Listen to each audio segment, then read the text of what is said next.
Hello and welcome to a new edition of Velocity Kinetics. This edition we're talking about Formula One's odd season, is probably the best way to put it. This is where it would normally be silly season, not odd season. Now it's silly season always brings about a time of change. Talking of change, don't know if there's going to be any visible difference in the quality of this video because I've changed my phone, so I've gone from using the Huawei P Smart, which sounds more like a catheter solution than a smartphone, to a Motorola G8 Plus. It's kind of a little apt in the sense of it's changed because, like I said, odd season is usually, or silly season as it's normally called, is all about potential change. Now, what is this change, or this odd season and change? Sebastian Vettel is no longer staying with Ferrari, which I found quite odd because he wanted to emulate his hero, Michael Schumacher. There have been times in his campaigns with Ferrari, Vettel's this is, where he's let himself down quite majorly, as in he's had brain fade, like the incident where he took a sideswipe at Hamilton at Baku. There's been operational problems from Ferrari's side of things and some reliability problems. There was a majorly missed opportunity a couple of years ago where he was leading before Spa. He had a comfortable lead, and then Hamilton... It was a season, I can't think what it was, it might have been 2016 or 17, where it was like Hamilton had just not turned up. And then suddenly, like at Spa, and then for the rest of the season, it was like, oh, I need to do something now. So Vettel's campaigns have not gone overly brilliantly in his time with Ferrari. Could have gone better. Could have gone a lot worse. This has led to a lot of people questioning Vettel's actual ability, because he mopped the floor with everyone in the Red Bull. That is until we went turbo. Now, when we went turbo, the Red Bull did not have the greatest chassis that year.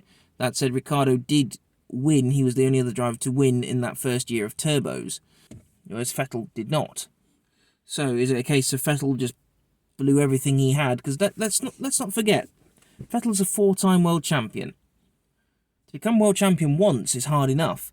And you got the likes of, for instance, Nico Rosberg, who's like, once was enough for him. Jenson Button, whilst he would have liked more, once was enough. And then you then start getting into the pantheon of people who have multiple champions. Now, in the class of 4+ world champions, or more than 4 world championships, you've got Hamilton, you've got Schumacher, you've got Fangio, you've got Prost, you've got Vettel. That's it. So that's quite an elite club. If you're looking at 3+, then that's where things don't become so elite. But if you think about when you've got 4 or more, you've beaten the likes of Sir Jackie Stewart, Jim Clark. You've also beaten the likes of Emerson Fittipaldi, Nelson Piquet, Ayrton Senna. That is quite an impressive list of people to have beaten. Never mind the people who've only got 1 championship to their name, like Raikkonen or Surtees. 4 world championships, that is quite an impressive number, regardless of which way around you look at it. Vettel's the sort of guy who always wants more, much like Hamilton wants more. Schumacher wanted more, and I have no doubt that Fangio wanted more. Likewise, Prost wanted more, and probably would have had more had he not moved out of Williams to let Ayrton in. But I digress. So, Vettel's out. Now, he could still become champion with Ferrari this year, assuming we get any racing underway. It could very easily happen. The Mercedes might not be as strong as we all thought in testing, or Ferrari might have had something so ingenious already in development at Maranello before they had to close down for coronavirus that they might have leapfrogged Mercedes comfortably. Mind you, by that logic, Williams could have had something so fantastic they could have gone from back of the pack to front of the field. They're just empty words until we actually get the cars on track. But the other problem is, remember when we talk F1, we talk about qualifying pace and race pace. So the Ferrari might have been fantastic to qualify, an absolute pig in the race, and vice versa. So what happened? In some ways, it was the shortest silly season in many aspects. Vettel announced he was leaving, then there was all this talk and the likes of the race, Autosport, even Mark Priestley, although Mark Priestley's got his own vlog to get done on a daily basis, so naturally it would have been an important topic of conversation. Also, he mentioned the Seedstream app during that, so it would have come up on that. But just about anyone who does anything with F1, aside from Velocity Kinetics, because I had other things to get done, not Velocity Kinetics related. It was my 30th birthday on Friday, so I was just getting ready to have a quiet weekend, not doing what I was going to be doing originally for my 30, not getting wasted, just kind of gone to Ryton Sands, had a nice caravan right by the beach, and just pretty much just sit in the sun and drink Corona. That was pretty much the whole plan, but that's gone awry. Anyway, in some ways it was the shortest silly season ever. Now, you had loads of names being floated around to go into the Ferrari seat.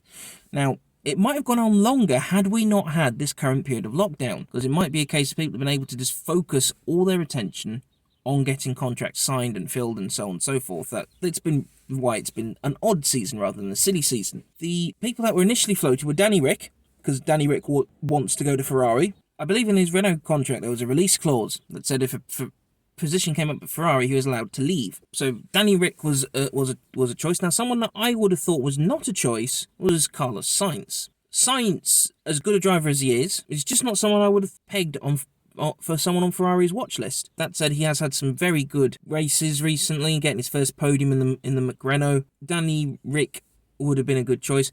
The problem that Ferrari had, and I was discussing this in a chat with Russ, Facebook Messenger chat, the problem that Ferrari have, for years they've always had a strong number one, and they've had a number two driver. So you look at Schumacher and initially Massa, you look at Alonso and Raikkonen. You look at Vettel and Raikkonen in many ways. You look at Schumacher and Barrichello. Clear number one, clear number two. Ferrari have never really gone down the two number ones route. That was until late last year, when Leclerc sort of started realising he was bulking up, is in many ways is probably the best way to put it. He was realising his potential in the Ferrari and started moving into that number one spot. That might be why Vettel has wanted to go, because he doesn't want a strong number one. Leclerc is effectively having that Ferrari team built around him. So do you change Ferrari's mentality of having clear number one and number two? Do they stick with what they know? Do they go for two number ones? Now, two number ones can be hard to manage. Williams had that problem with Mansell and Piquet years ago. Mercedes had that problem recently with Hamilton and Rosberg. And obviously Ferrari have had that issue late last year with Leclerc and Vettel. Do you do two number ones? Do you go for a clear number one, clear number two? Some drivers just know the number two material. They're happy to be in F1. They'll take what wins they get. And if a championship comes their way, then brilliant, but they know their place. Do you get some people who don't really want to be a number two driver? They'll just do what they do to support the team. So do you get the likes of a Bottas in, which I hate saying Bottas is a number two, because I don't think he is. But there's teams, there are people who move to teams for certain reasons. For instance, if you're looking at monetarily, you might go to Mercedes because you're going to get paid more. You might move to Ferrari because you're going to get paid more, even if you're a clear number two. What do you want to be? A number one in a team that pays you 10 million a year? Or do you want to be a number two in a team that will pay you 15 million a year? Do you look at it as simple terms of cash? Or do you look at it in terms of, if you're a Ferrari driver, in many ways you are immortal. Everyone remembers Ferrari drivers. Eddie Irvine, Ferrari driver. Rubens Barrichello, Ferrari driver. Jean Alesi, Ferrari driver. Gerhard Berger, Ferrari driver. John Surtees, Jackie Ickx, Gilles Villeneuve, Ascari. You know, there are loads of Ferrari drivers. Now, the other thing is, do Ferrari go for an older and a younger? Do they go for younger? Do they go for older? Now, because Leclerc's on a very long-term deal, who knows what their long-term goals are now. Now, something that hadn't crossed my mind at all until I watched a WTF1 podcast about this. The reason why they might put Leclerc on such a long contract is they regret not getting someone like, because Jules Bianchi was a Ferrari Academy driver, and Jules was going places. I have no doubt he'd have been if he hadn't been killed at Suzuka. I have no doubt he'd be a Ferrari driver now. No doubt in my mind. And more than likely, if not, probably won't have been world champion, assuming the Mercedes took the same route to dominance as they have and stayed dominant. But multiple race winner, most definitely, and certainly a threat to the championship. If Ferrari's effectively put all their eggs in the Leclerc-shaped basket, so what do you do about the second seat? So, like I said, we had Sainz floated. Ricciardo was floated, Hülkenberg was floated. I would have thought Hülkenberg would have been a good choice, but that's just me. Hamilton was floated, Bottas was floated, Perez was floated. There were a lot of good choices out there for the second Ferrari seat. What is important to understand about Ferrari? Ferrari is not just a team, and it's not a lifestyle. Ferrari is a life. What I mean about Ferrari is a life. You watch the recent premieres of the cars for the Ferrari F1 team. The drivers that are there, Giovinazzi, Mick Schumacher, Vettel, Leclerc, they've got blazers all made with the Ferrari emblem on the pocket.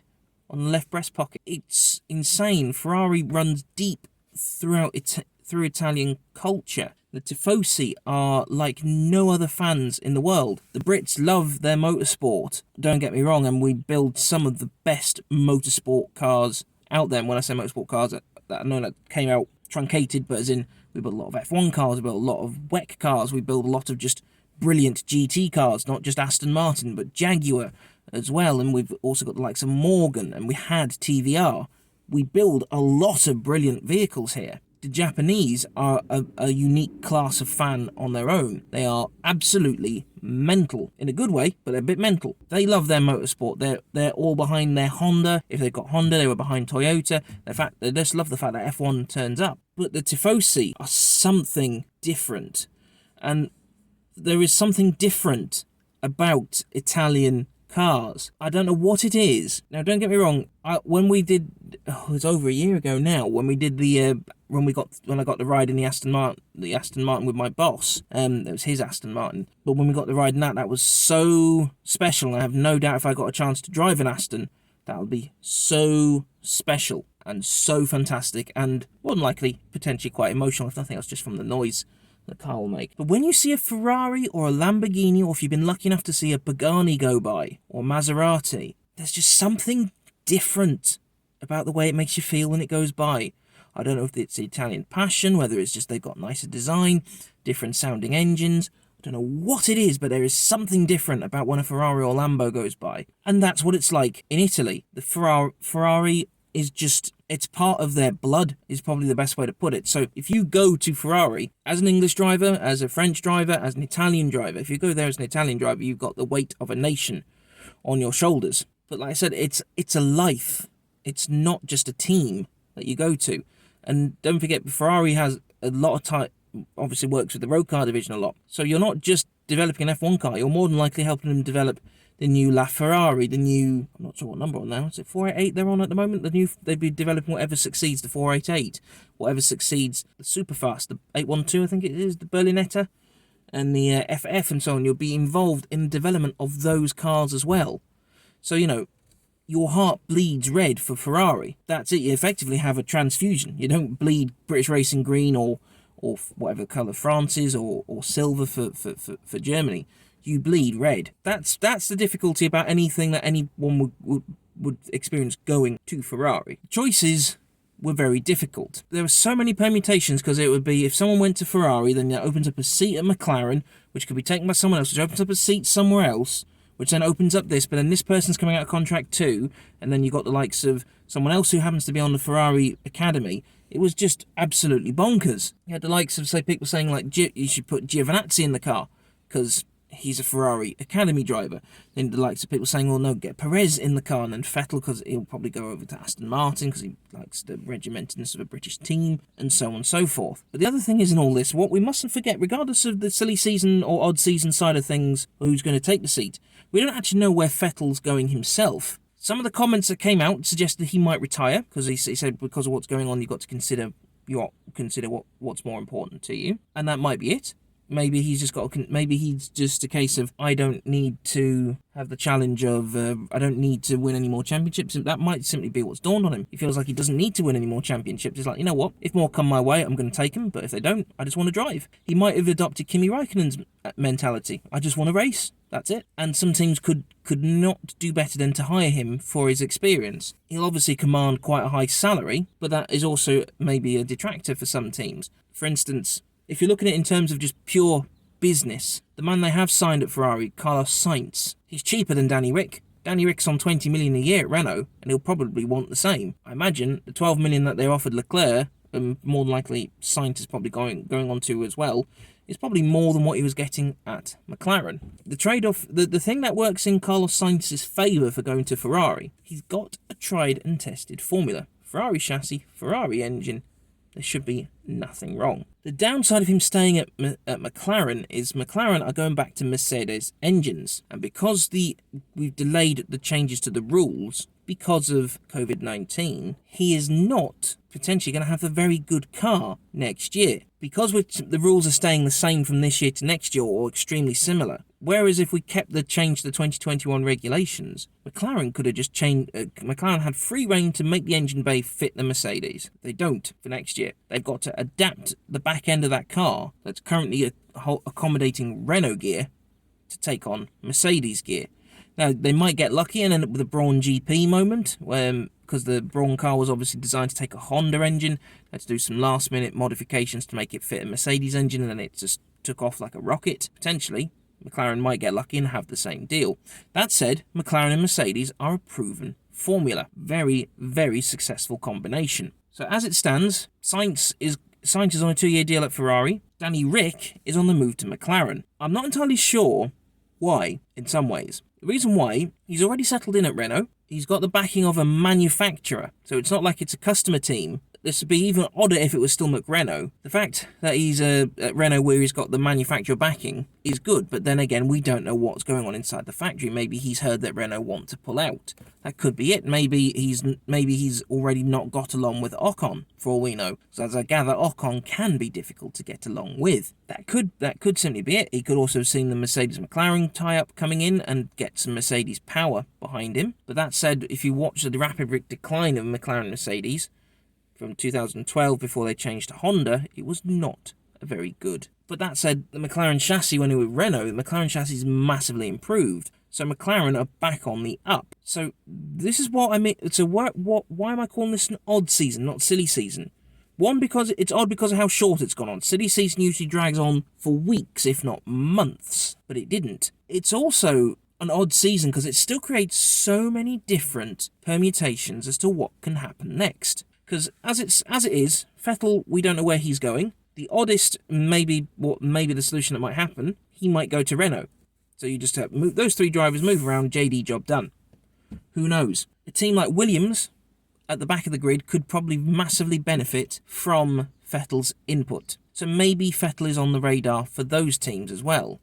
Who knows? But then again, like I said, because he's a 4-time champ, he might not want to go racing bogs in substandard machinery, and might not want to spend his time developing a car, which is more than understandable. So what happens from here? So Hamilton's out of contract at the end of this year. Bottas is out of contract at the end of this year. That's just 2 drivers. They're out of contract. I believe Kvyat is also out of contract as well shortly. You've got just those, for instance, you've got those 2 drivers out of contract. And then now if Mercedes decides they don't want to have any more dealings with either of them, I don't know why they wouldn't, because Hamilton and Bottas get along enough for the team to function more harmoniously than it did with Rosberg. Bottas, a lot of people write Bottas off, particularly the guys at WTF1 when I watch their stuff. I don't think, maybe it's because I just want a nice guy to win, a thoroughly nice guy to succeed, because unfortunately in F1, aside from JB in recent years, properly nice guys don't seem to flourish. Like Rubens, I have no doubt he is a properly nice guy, just not gonna. He didn't do too well in his spell in F1, as in not a champ, but lots of race wins. Bottas seems like a thoroughly nice guy, but he's got a lot of wins under his belt, more wins than a lot of drivers get, but he doesn't seem to have the success as in the World Championship. Grosjean, in many ways, seems like he's quite a nice guy, but again, not got the success. Danny Rick seems like a thoroughly nice guy. A lot of race wins to his name, but no championship. You see the trend. So some people will just write Bottas off as a constant number 2 driver. I don't see that. But Mercedes could very easily say, it's been wonderful, Hamilton, but thank you and goodbye. They could easily say the same to Bottas. And this is where odd season kicks in, because you've got that Renault seat available. A lot of people are suggesting Bottas will go to Renault, which I don't think he will. If Mercedes will hire him, 1 year at Mercedes is better than 2 at Renault, unless Renault happen to make it a World Championship car, which, from what I've seen and what Mark Priestley did his analysis on when they launched the car, it doesn't seem to be. It seems to be cobbled together out of last year's car, effectively. You've then got the likes of potentially Kvyat and Gasly being out of contract at the end of this year as well. And don't know what Toro Rosso are going to do, because Red Bull have sacked a lot of their junior drivers, so what in the hell are they going to do to fill the Toro Rosso? I mean, the Alpha Tower even, keep calling that the sack car. Don't know what they'll do with the sack car, whether they're going to keep that as try and get more juniors in, or what.